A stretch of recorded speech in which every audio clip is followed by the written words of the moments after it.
Raider Nation, what's going on? You're watching the Raiders Report, and today's mailbag is presented by RexMD. Head on over to rexmd.com/chat, the #1 leader in men's telehealth. So here are all the questions from our live show on Tuesday. You're going to see rumors around free agency, trades, draft. We're probably going to be talking about some quarterback here or there. Let's go to the first question, rolling in here from Splash Mob. I do not trust Tyree, Wilson, and Myles Murphy. Their tape shows nothing but them using their strength to get to the quarterback. No hand technique like Furl. I mean, no disrespect here, but if we're comparing Tyree, Wilson, and Myles Murphy, they run circles around Clelin Ferrell. And I don't even want to compare Clelin Ferrell to people who could potentially be drafted in the top 10. When you really sit down and think about it, Clelin Ferrell is a bigger bust than Jonathan Abram in my book. He's a bigger bust than Alex Leatherwood in my book, and it's because of where you took him. You took him at number 4. I like Tyree Wilson. I like Myles Murphy. I think both of those players are solid players. The issue is, though, at number 7, if I was the Raiders, I would rather you just trade back. Trade back, stock up on some extra picks, keep on loading up because there are still way too many holes to take. Yes, good edge rushers there, but that's not one of the biggest Raiders team needs is finding another edge rusher. It's simply not. Let's go to Aaron Burns. What up, man? Who do you predict to be the next defensive line coach? I was thinking about making a video around it. To be honest, I haven't really sat down and thought about too many of the people the Raiders could either promote from within or look out and bring in. The top names are always going to be people that this organization has worked with in the past, so I'll probably go through and I'll look at some New England coaches. I'll probably look at some Tennessee coaches, some Houston coaches, and then see what names I can rally from that. I'm not going to give you names because, to be honest, I haven't come up with a list yet. Let's go to Dino Nuggies. Should the Raiders bring back Andrew Billings? Yes. Andrew Billings, to me, is a player that I hope Josh McDaniels and Dave Ziegler do their best to bring him back in. I get it. They drafted Matthew Butler. They drafted Neil Farrell Jr. Neither of those rookies showed me any promise, and I also think that they didn't really show the organization a lot of promise either because, let's face it, they were healthy scratches a lot. Billings is also coming off his best year as a pro, and I don't really think he's going to cost a lot of money. So right now, when I look at the Raiders' defensive tackle group, yes, you have Bilal Nichols who played a little bit better down the stretch, but Billings was your top guy. Hopefully, Bilal Nichols keeps on playing. Andrew Billings comes back, and then you have an opportunity to bring in either another DT, hopefully in free agency or potentially the draft. So my question to you is this. Should the Raiders re-sign Andrew Billings? Why for yes? Or you can type your N for no. Next one, rolling in here from Cameron Sproul. What up, bro? Assuming we give Josh Jacobs the non-exclusive, give us a team who would give up 2 firsts for him. You're not going to like this answer. I don't think that there's a team out there. The only way a team's willing to give up even that much draft capital for a running back is a team that's going to sit here and say, we're a running back away from being able to win a Super Bowl. Or if, let's just hypothetically say Tennessee Titans, they lose Derrick Henry for the season because he has a terrible injury, and they're like, wow, we need a running back in order to be able to win football games.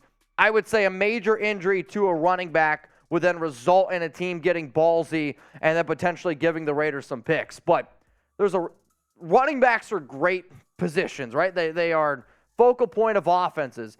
But unfortunately, they're not really paid like that. And a lot of NFL teams don't view running backs in the light of a lot of people. They view them as replaceable. So I think if you put the non-exclusive tag on there, I don't think it ends up going down. A team that also runs the football a lot, like the Baltimore Ravens, could be a team. But no, I just don't think it's going to happen. What up, Dick? So solid Dixon. Baker over Jimmy Floppo. As much as I don't like Jimmy Garoppolo, I'm not a fan of Baker Mayfield. I don't think Baker Mayfield would actually be able to execute the Josh McDaniels offense. If you bring in Garoppolo, I would want him in under $10 million, which some people are going to be like, that's not possible. That's fine. I just don't want to pay Jimmy Garoppolo a lot of money. But if you get Garoppolo, you better damn well go find yourself another quarterback in the draft. And if it was me, I would look for just sheer upside. I wouldn't trade up. And if somebody's there at 7, maybe an Anthony Richardson, maybe a Will Levis, sure, you could take them. But I don't really like taking either of those guys at number 7. You know what, Jimmy Floppo? If you're Jimmy Floppo and you don't want to be, hey, go to rexmd.com/chat because they're sponsoring today's mailbag. So if you haven't heard about them, fellas, well, get listening right now.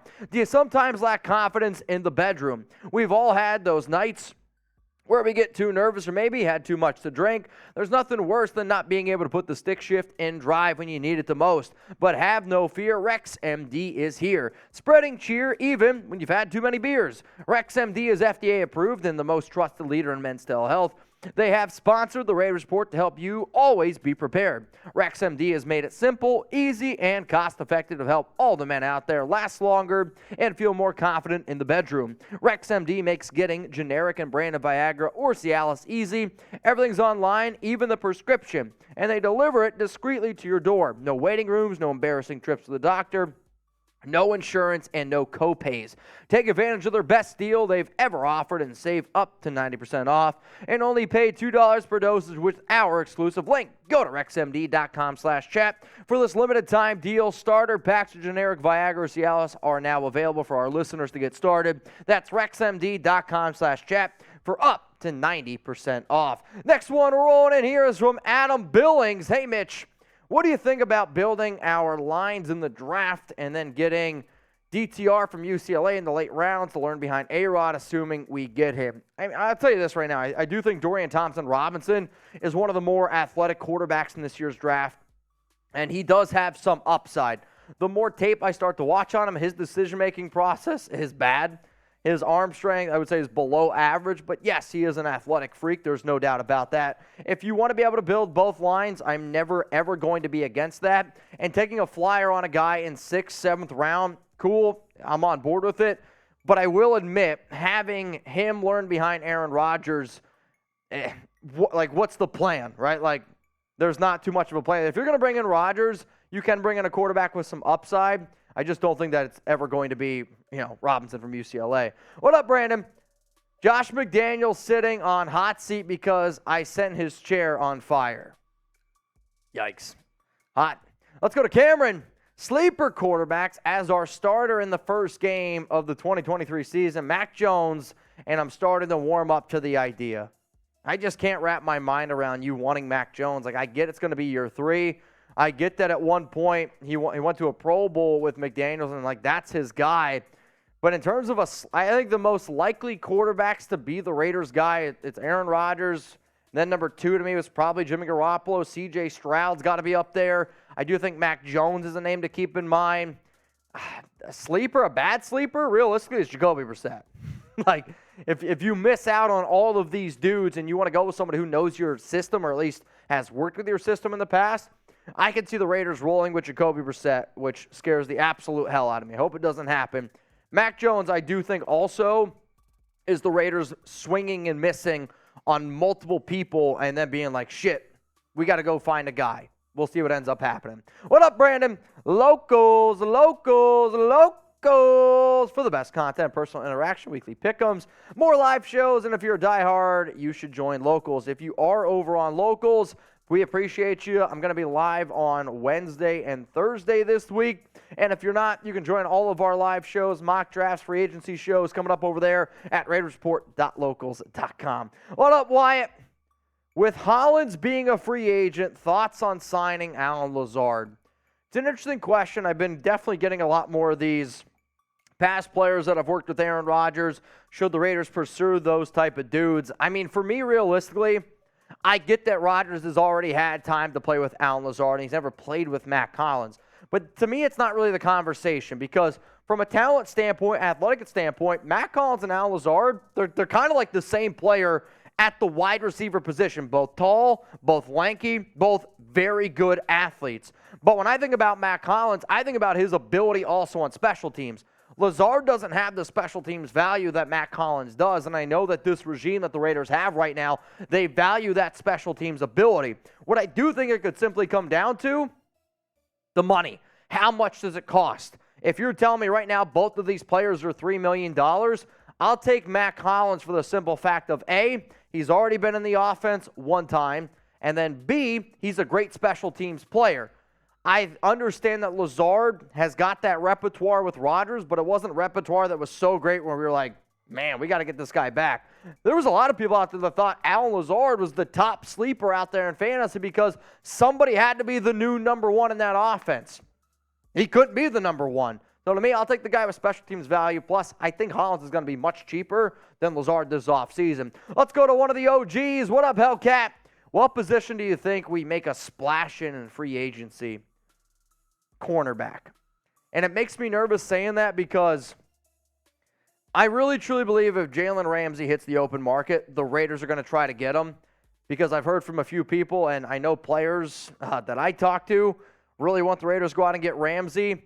But to me, it's not about making a splash. The Raiders have to understand if, you do one big cannonball in the pool, yeah, it's going to make a splash. But the Raiders need to get like 5 cannonballs in the pool and make an even bigger splash. So if you were telling me, hey, man, we got all this money, where's one big position? That's not how I think the Raiders are going to allocate their money. I think that they're really going to try to disperse it and say, we need a defensive tackle, we need a linebacker, we need a corner, we need a safety. And instead of throwing all their dollar bills, y'all, at just one person, they're going to try to bring in an entire team. Let's go to Nate. Waller and a second for A-Rod. I would do that trade, personally. I like Darren Waller. I know Waller spoke about potentially playing with Rodgers and said, you'd be crazy not to want him. But I do think that this is an interesting trade. I do know that the Green Bay Packers have been interested in Waller in the past, and I think that if it was a second and Waller for Rodgers, I would do it. My question is, would you? I also know that if a trade goes down around Waller or around Aaron Rodgers, I'm telling you right now, we'd be live so freaking quick. So get daily videos, breaking news when it happens by hitting that subscribe button and turn on those notifications. And if you're watching this far in the vid, I think we got to be doing something right around here. Let's go to posters. Jets told Carr he can be a first ballot Hall of Famer. That's great. I mean, that's what the Jets should tell him, right? If I'm Derek Carr, I'd want to hear that. But I think it's funny that you got a New York Jets organization that has shown over the last years they can't win anything. And you got Derek, who's shown that he can't win anything at all. This just sounds like Wi-Fi is about to be a Jets fan. Let's go to Jeremy. If we can get Aaron Rodgers, compare Cobb versus Renfrow, please. Happy birthday. I still think Renfrow is a much better receiver than Randall Cobb, but I do think Randall Cobb in his prime was a better receiver than Renfrow. The reason why I bring up Cobb a lot is because Cobb and Rodgers are best friends. And one of the negotiating tactics that Rodgers used last offseason was I want to have more control, and if I want to bring in my guys, I want to be able to bring in my guys. So I think if you make a trade for Rodgers, you know that you're going to take a big risk, and you want to try to make him happy. He's going to want to bring in Randall, and if you bring in Randall Cobb, that kind of puts Renfrow in an interesting situation, which is one of the reasons why I do think that there's going to be reports out there continuously of NFL teams saying, hey, we want to know what's going on with Hunter Renfrow. They want to know what's happening with Renfrow because if you bring in Rodgers, and right now the odds still indicate that the Raiders are by far the favorites to bring in number 12, that probably means you're also going to bring in Randall Cobb. Makes it a pretty interesting situation. Thank you for the birthday wish. Robbie, do you think the Raiders would give up Jacobs plus picks for Lamar? Yeah, it's a possibility. Anything, you just got to know what the price is. If I'm sitting up here as an NFL organization and I'm like, Lamar Jackson is available. If it costs less than 3 first-round picks, every NFL team in the world should be interested in Lamar Jackson that doesn't already have a long-term option. I will admit, though, the more and more you're starting to look at these teams paying a lot of money to one player, especially the quarterback, they're not having as much success as some of these other teams out there. So if you don't love any quarterbacks in the draft, then that's when teams start looking at making a big-time deal for Lamar. What I'll say is this, though. The Raiders I know for a fact, one quarterback enough where a trade for Lamar Jackson is simply never going to happen. Now, if you want to support this show, YouTube has Super Thanks, and you can donate outside of the live videos. All you got to do, click the thanks icon. We appreciate everyone who always supports the show. Super Thanks, you will guaranteed get a shout-out. So if you haven't already, go ahead, do it. We greatly appreciate it.